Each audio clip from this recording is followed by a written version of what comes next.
In the last years of the 19th century, tension was building in the Caribbean.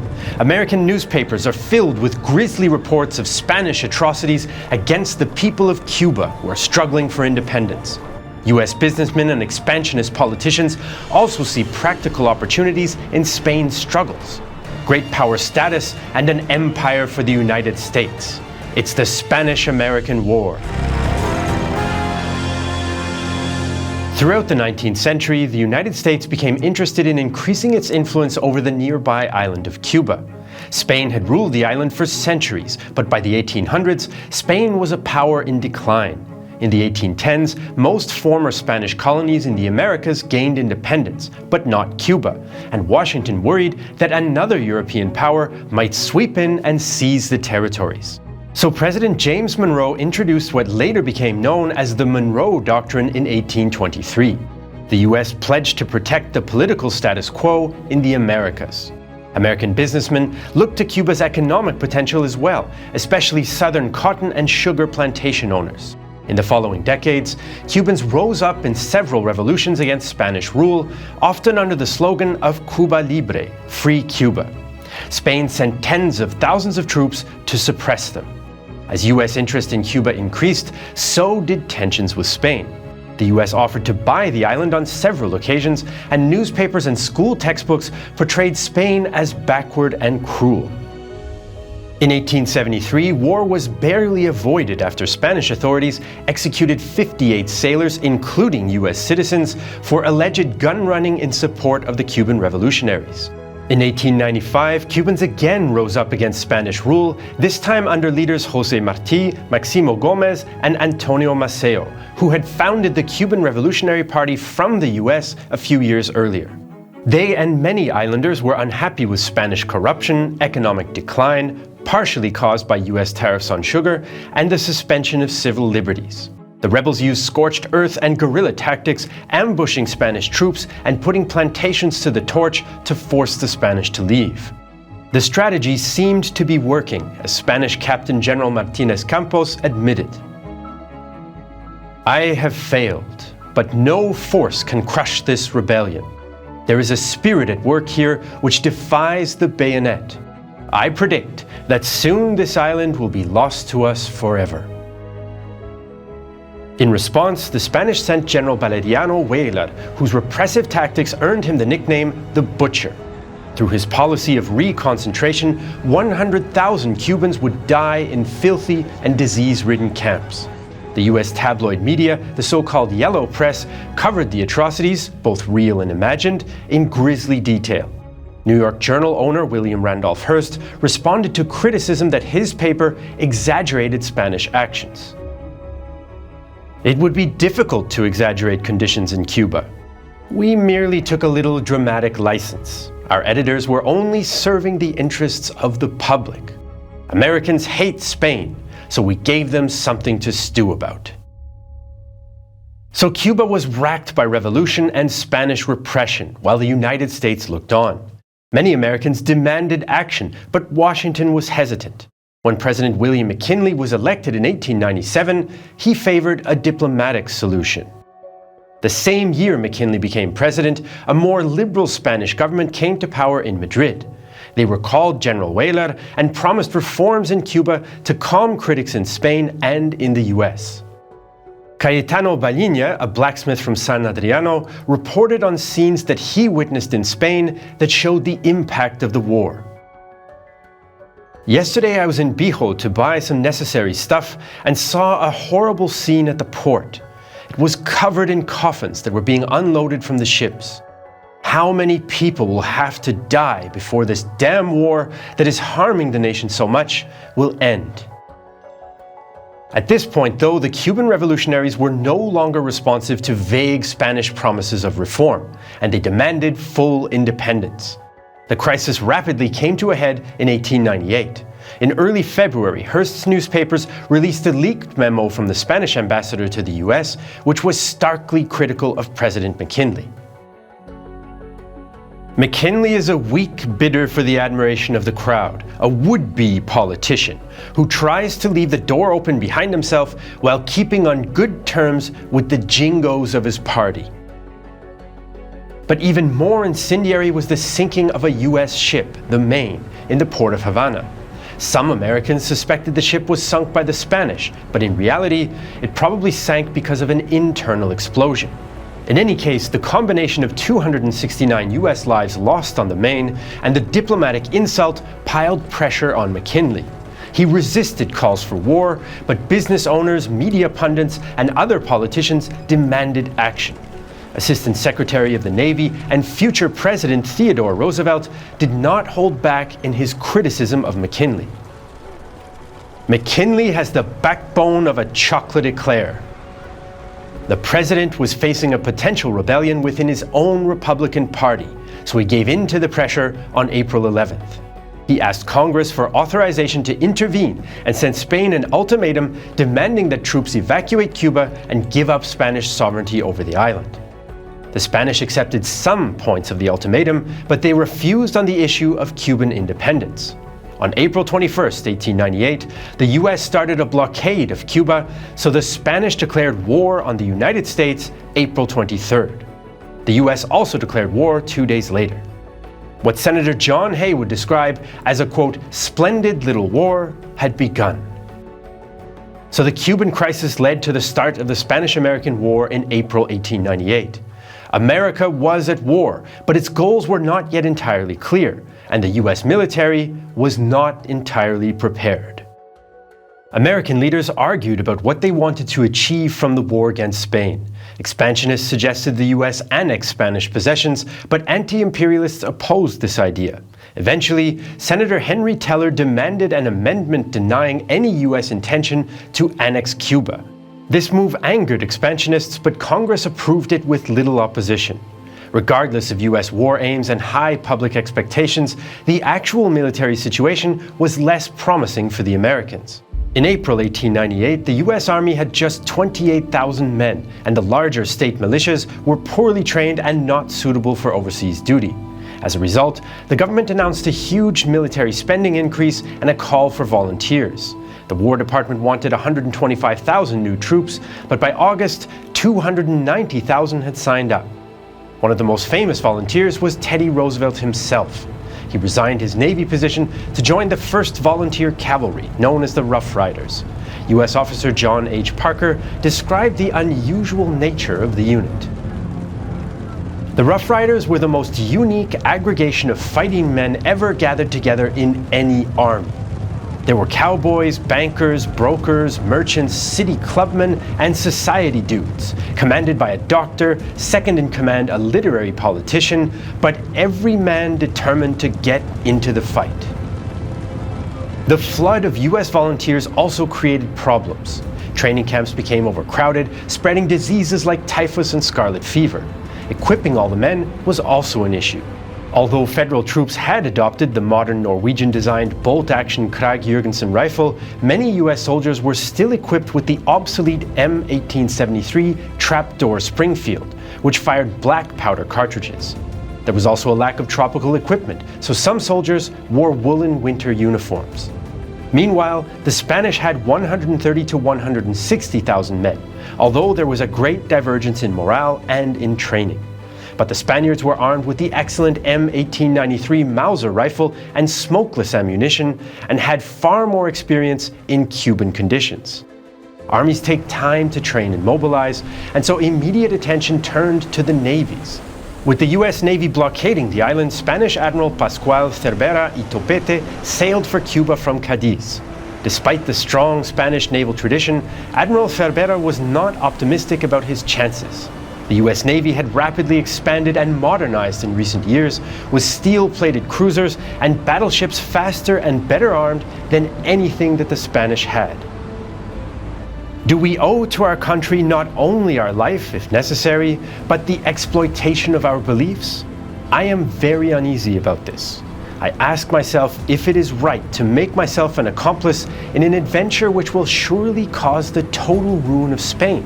And for what purpose? To defend an island which was ours but belongs to us no more? To lose all our wealth and an enormous number of young men in the defense of what is now no more than a romantic idea? The Spanish and US navies were on a collision course in the Caribbean, but the first shots of the war at sea would end up being fired 16,000 kilometers away near a different Spanish possession in a different ocean. The Philippine Islands had been a Spanish colony since the 1570s and also saw a series of uprisings in the 19th century, as well as the growth of a short-lived peaceful independent movement known as La Liga Filipina. Unlike Cuba, however, before the war the islands received little US attention, as President McKinley admitted to a reporter. "I can't tell you within 500 miles where the Philippine Islands are located, and what's more, I don't care. They are of no concern to the United States." However, Manila, with its large natural harbor, was home to the Spanish Asiatic Fleet, a potential threat to US interests, according to Washington. Even before the declaration of war, Commodore George Dewey's US Asiatic Fleet was ordered to prepare for operations and contact potential allies among the Filipinos. In 1896, a revolt of largely Tagalog-speaking Filipinos broke out in Luzon under the command of Emilio Aguinaldo. After a bloody guerrilla campaign, the Spanish cut a deal with the rebel leader. In exchange for $850,000, over $30 million in today's money, and promises of reform, Aguinaldo went into exile. But by 1898, only half the money had been paid, no reforms had been implemented, and so he continued to agitate rebels in the Philippines from abroad. Dewey now contacted Aguinaldo and asked him to help a US invasion. Aguinaldo accepted, but the terms of their agreement would cause long-term issues. Aguinaldo claimed that Dewey and Colonel Wood promised him a Filipino republic after victory. The Americans later said they made no such promise, and historians are still divided on the issue. Regardless, by late April 1898, Aguinaldo was contacting his fighters for a renewed attack, while Dewey moved against the Spanish fleet in Manila. Like his Atlantic counterpart, the Spanish commander, Admiral Patricio Montojo, was pessimistic. His fleet was decrepit, with just 2 protected cruisers, 5 unprotected cruisers, and 5 gunboats. Although he had the protection of coastal guns and the harbor, his mines were defective and the US guns outranged his. Montojo expected defeat, so he planned to fight in shallow water, as he explained to a colleague. "When the Americanos sink our ships, the masts will protrude out of the water. Our sailors can climb to the top and wait in safety until rescued. Otherwise, everyone might drown." In the early hours of May 1st, Dewey's 4 protected cruisers and 2 gunboats slipped into Manila Harbor, where they engaged the Spanish at 5:40 a.m. The Spanish ships opened fire with an ineffective broadside, after which the US ships returned fire. The Americans attacked the Spanish fleet 5 times, and the Spanish flagship Reina Kristina even tried to charge the US vessels, but was racked by American fire. By mid-morning, the one-sided battle was over. Some Spanish ships ran themselves ashore, and overall, 381 Spaniards were killed or wounded. US casualties are not entirely clear, but were very low. Some claim only 1 American sailor died, and that from a heart attack. Dewey's victory was the first of the war for the US and made him into a national hero, but he couldn't occupy Manila. Privately, many US officers were disappointed with their performance. Of the roughly 6,000 shells that they'd fired, only 145 hit their targets. By mid-May, the US was building up an invasion force in San Francisco, but the other powers were quicker. Before the US fleet arrived, British, French, German, and Japanese ships arrived to observe the situation and potentially take advantage of any Spanish loss of control. So with the Spanish Asiatic fleet defeated and Manila surrounded, attention shifted back to Cuba. By May 19th, Admiral Cervera slipped past the US fleet and entered Santiago de Cuba Bay. But then a US fleet under Rear Admiral William T. Sampson trapped the Spanish in the bay, which cleared the way for American amphibious landings.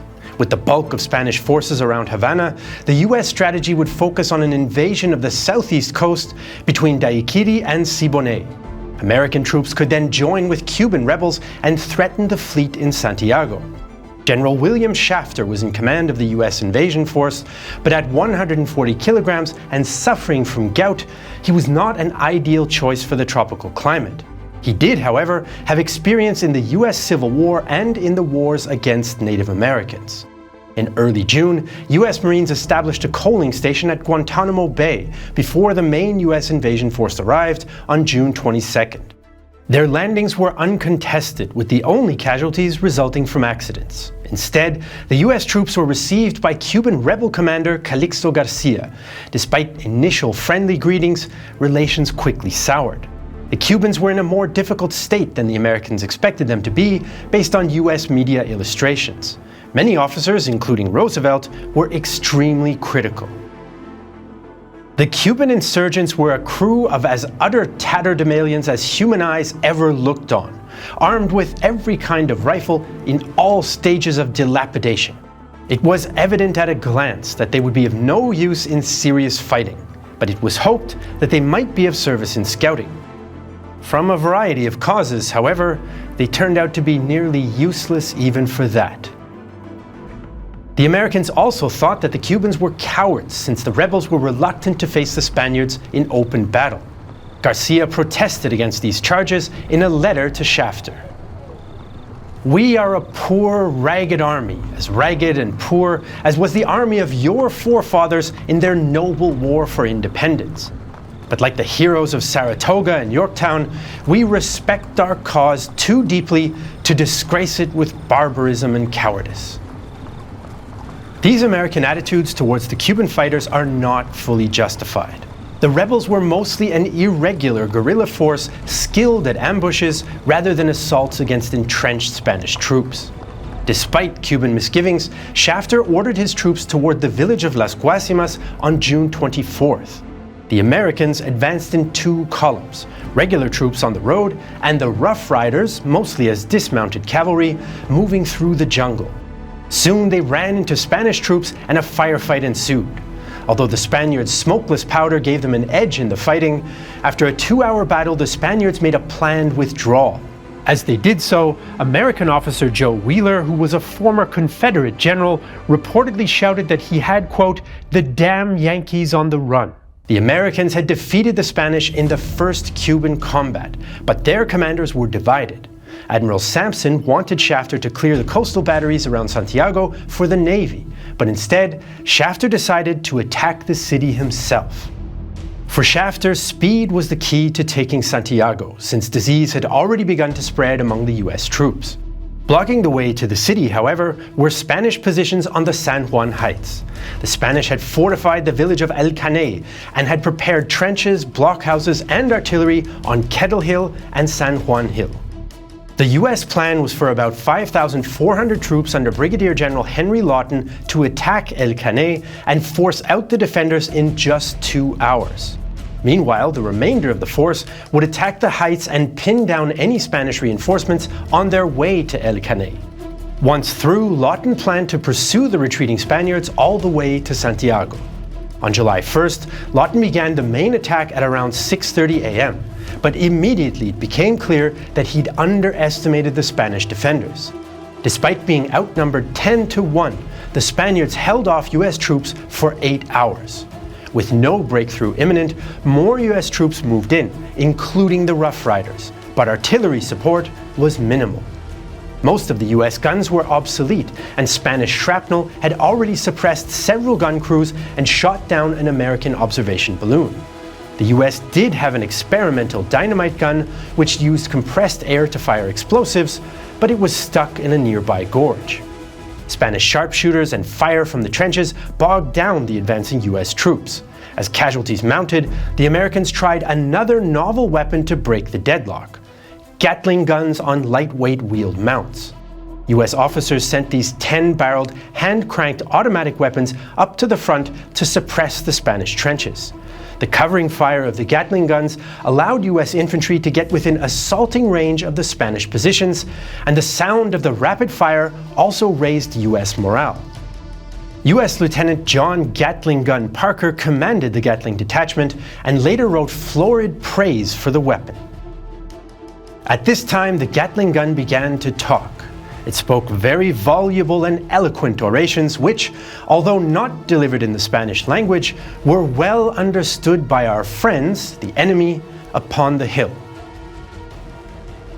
At around 1 p.m., American forces stormed the hills. The Rough Riders, along with the African-American Buffalo Soldiers of the 9th and 10th Cavalry, attacked Kettle Hill, while the 1st Division took on San Juan Hill. They broke through the barbed wire, entered the Spanish trenches, and cleared them in close quarters fighting. First Kettle Hill fell, then San Juan, which made the Spanish position in El Caney impossible to hold. The Spanish counterattacked in the afternoon, but the intense US rifle and Gatling fire stopped them. The surviving Spanish forces retreated to Santiago. The storming of the San Juan Heights also cemented Roosevelt's reputation as a daring war hero, and the order to storm the hills is often attributed to him. However, although Roosevelt took part in the assault, the actual order came from Lieutenant Colonel John Miley. The US capture of the San Juan positions marked the end of significant fighting in Cuba. On July 3rd, Admiral Cervera, fearing assault from both land and sea, attempted to escape the harbor, but the superior US Navy destroyed his fleet. Spanish Lieutenant Joaquim Bustamante recalled the effect of the American guns. One shell cut the boatswain in half, and part of his body fell into the steering control line. And as a result, we lost partial rudder control and had to clear the body from the steering control line. Next, a shell destroyed the steam governor. A third exploded on the poop deck magazine and destroyed it. On the 17th, Santiago surrendered after a short siege, although the Americans banned the Cuban rebels from attending the surrender ceremony at Spanish request. The war in Cuba was over. It cost 385 American and 800 Spanish lives in combat, and about 5,000 Americans would eventually die from disease. The US also targeted Spanish-ruled Puerto Rico. The island could be used as a strategic base in the Caribbean, including to protect the Panama Canal.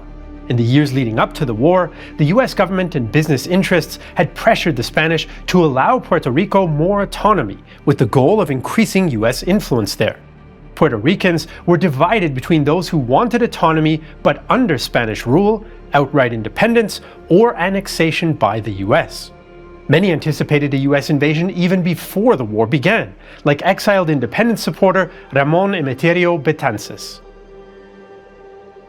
It's extremely important that when the first troops of the United States reach shore, they should be received by Puerto Rican troops waving the banner of independence and greeting them. Let the Americans cooperate in the achievement of our freedom, but not push the country toward annexation. If Puerto Rico does not move quickly, it will be an American colony forever.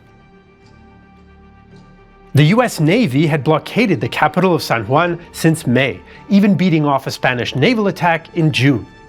Now, on July 25, 1898, US troops landed at Guanica with little Spanish resistance. Several small skirmishes took place, including at Coamo, Fajardo, San Germán, and Ay Bonito. Though the Spanish and Puerto Ricans delayed the American advance and even pushed them back out of a few towns, US forces maintained their advance until the ceasefire on August 13th. Military hostilities lasted just 19 days, and fighting was so light that only 3 American and 17 Spanish soldiers were killed before US forces took complete control of the island. Some Puerto Ricans welcomed the Americans with parades and fireworks, while others, especially peasants, took the opportunity to loot or burn plantations and even murdered some plantation owners they saw as oppressive. Major General Nelson A. Miles appealed to the population. "We have not come to make war upon the people of a country that for centuries has been oppressed, but, on the contrary, to bring you protection, not only to yourselves but to your property, to promote your prosperity, and bestow upon you the immunities and blessings of the liberal institutions of our government." With Cuba and Puerto Rico secured for the United States, American attention now shifted back to the Philippines. In late June, US troops captured the Spanish-held island of Guam before landing 10,000 men at Cavite in the Philippines on July 1st. The Spanish had tried to mobilize local civilians to support their cause, but Aguinaldo's Filipino rebels had far more support and the loyalty of many Filipino soldiers who were supposed to be serving Spain. In fact, at this point, the rebels had already surrounded Manila, but their relationship with the Americans was cool. Some US businessmen and politicians were calling for the annexation of the Philippines, which worried the Filipinos. A concerned Aguinaldo ignored US advice and announced Filipino independence on June 18th. He also wrote to the US Consul General. I have read in the New York Evening Journal that I am getting a big head and not behaving as I promised you.